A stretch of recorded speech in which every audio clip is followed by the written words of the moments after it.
in dad waaweyn oo Soomaaliyeed oo magac leh ay u taagan yihiin in sawirka dhinaca kale u gudiyaan oo ay cabsi abuuraan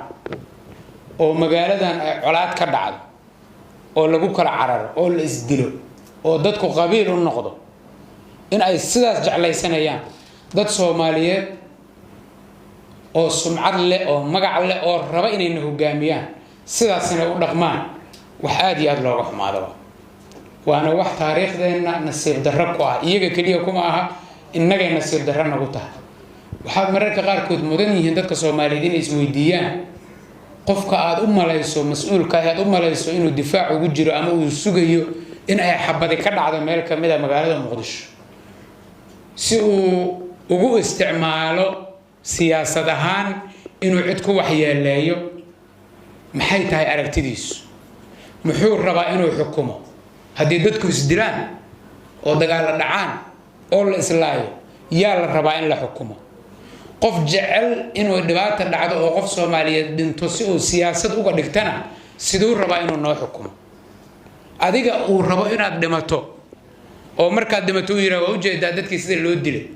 in la isku dhacay waa ujeedaa in dhibaato dhacday waa ujeedaa qofka uu rabo dhimashadiisa iyo dhiiggiisa inuu siyaasad ka dhigto ayuu rabaa haddana inuu xukumo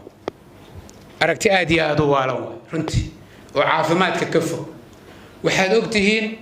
dhacdooyin yar yar oo dad maleeshiyada iyo waxyaabo la xiriira magaaladan ka dhacay in dad waaweyn oo mas'uuliyiin inta isku yimaadaan ay yani sheegaan inay weyneeyaan oo wax weyn ka dhigaan oo u muuqato yani sida ay qiimo u leedahay ula weynta meeshii ay ahayd in laga wada xumaado qof kasta inay mas'uuliyadiisa ka qaato nabadgelyo darro wax lagu tartamo ma aha siyaasadna ma aha siyaasaddu nabadgelyo ka dambaysa iyo deganaansho meel ay ka jirtaa ayaa siyaasad lagu tartama qof raba inuu dadka xukumo haddana ka shaqeynaya inay nabadgelyo dhacdo muxuu rabaa ma inta dhibaato dhacdo oo dagaal dhacaan oo qayb naga mid ah qabsado qaybtaas inuu xukumo miyuu rabaa mise wuxuu rabaa intuu qoryo nagu qabsado oo qoryo nagu soo weeraro inuu qoryaha nagu xukumo xaggee siyaasadda uga jirtaa in colaad la horiyo oo dadka la isku dilo oo dadka qabiil lagu celiyo waxa ka sii daran taas oo aad uga sii daran dadka dhalinyarada Soomaaliyeed ah dad waaweyn kuma badna ee baraha bulshada isticmaala ee in badan oo kamid ah wadankan ay ku soo koreen ee waxa horyaala mustaqbalkooda ay yihiin ee yaqaan meesha ay ka yimaadeen iyo baabi iyo dhibaatadii waxyeelada soo gaartay in ay boombooniyaan fariimahaas oo ay gadaan oo ay iibiyaan iyagoo xiisa ka raadinay waxaan leeyahay walaalkayga ama walaashayda dhalinyarada ah ee Soomaaliyeed waxa la rabo halista in la geliyo waa aniga iyo adiga mustaqbalkeena waxa la rabo inay qaxaan oo la dilo oo dhiigooda la sheegto waa aniga iyo adiga waxa la rabo inay isku dhintaan oo isdilaan waa idinka taas siyaasad ma aha waxaan dhiiri gelinayaa waan aaminsanahay aragtiyaha nabadgelyada xambaarsan ee kala duwan in lagu tartamo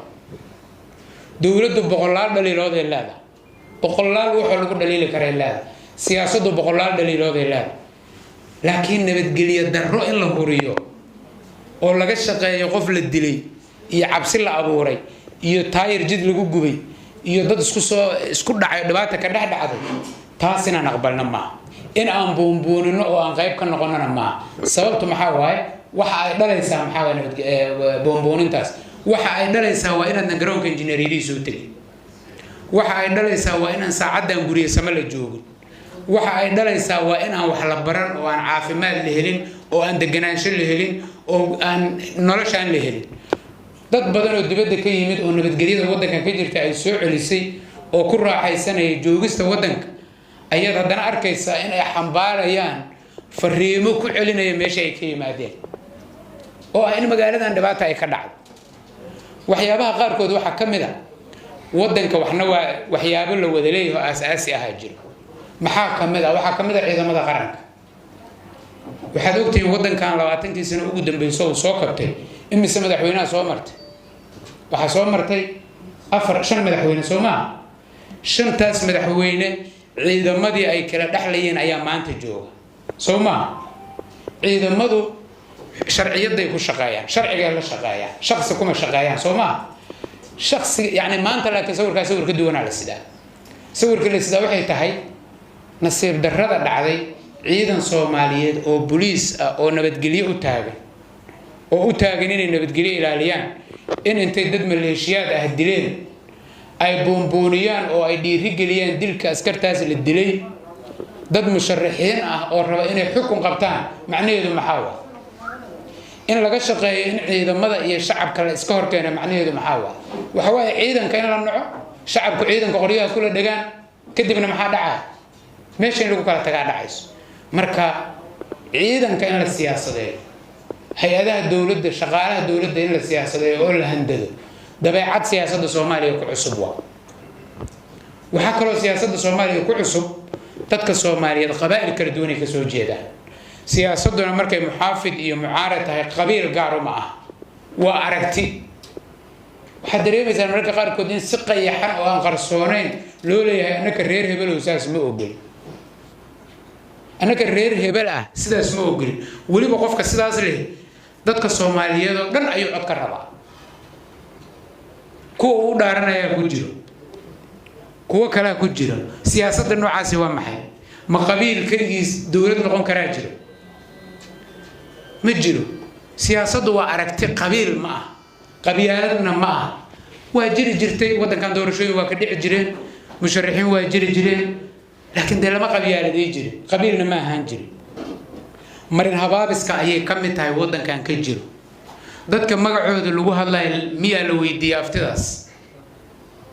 أنا جاي يقوم متلا عد يقوم متشام جرت قف كان سوارتين هاي وبان لسعان qof kasta hina waa sidaas marka waxaan inta su'aale waxay tahay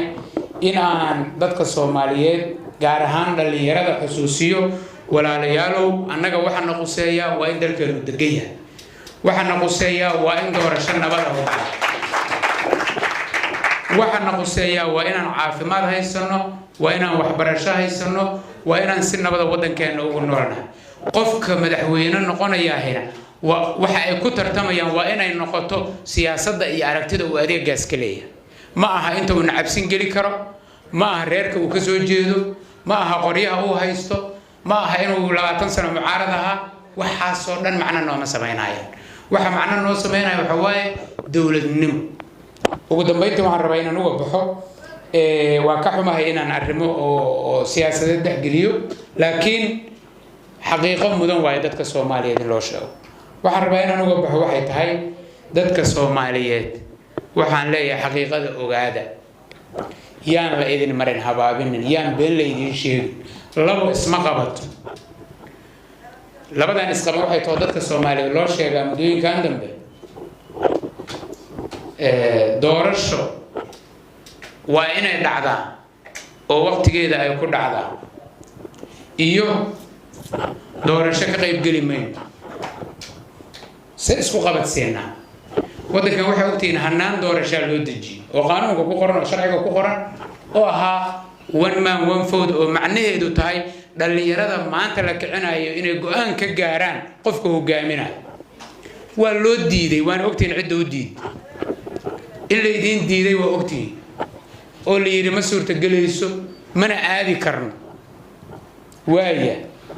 ولا قلت تنازلي waxa la yiri way midaan aan ku heshiin waa lagu heshiiyay waa la soo dhaweey gudiyadii la soo dhis hadana waxa la yiri hebelkii anigu aan rabay gudigii kuma jireen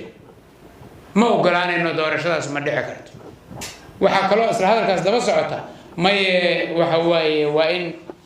dawladdu inay waxarta xukunka haysato oo dictator ah calay xal waxa rabaa dadka Soomaaliyeed waxaan leeyahay